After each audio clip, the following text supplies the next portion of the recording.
Hello everyone, good morning and welcome to our Suko Cloud Mining Investment.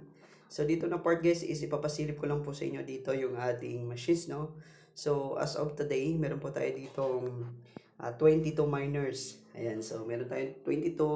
Hindi po kasali dyan yung mga free, no? Na operate kasi hindi kasali dito sa dashboard natin na ipakita yung ating mga free. So kung makikita po ninyo yan po yung free natin. So lahat po na promo is na-avail natin, no? Yung advance 3 natin, advance 1, then advance 2. Ayan. So dito na part guys, ayan po yung machines natin lahat.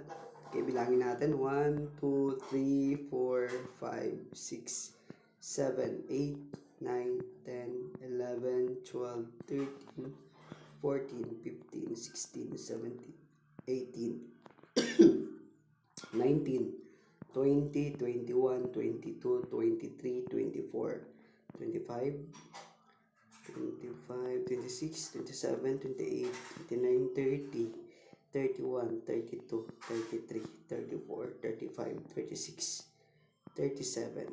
So all in all, we have 37 running machines, no, dito sa ating account.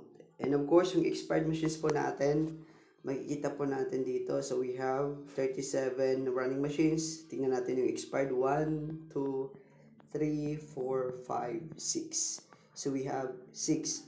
Then kung makikita nyo dito, yung first natin na sumali dito sa ating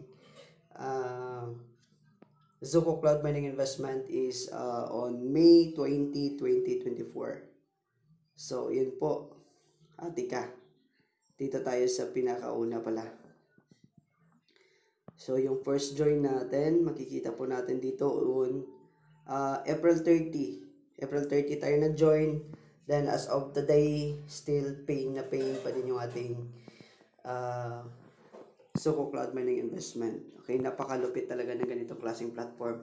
So, yan na muna guys and happy earnings everyone. Then, have a good day. Then, bye for now.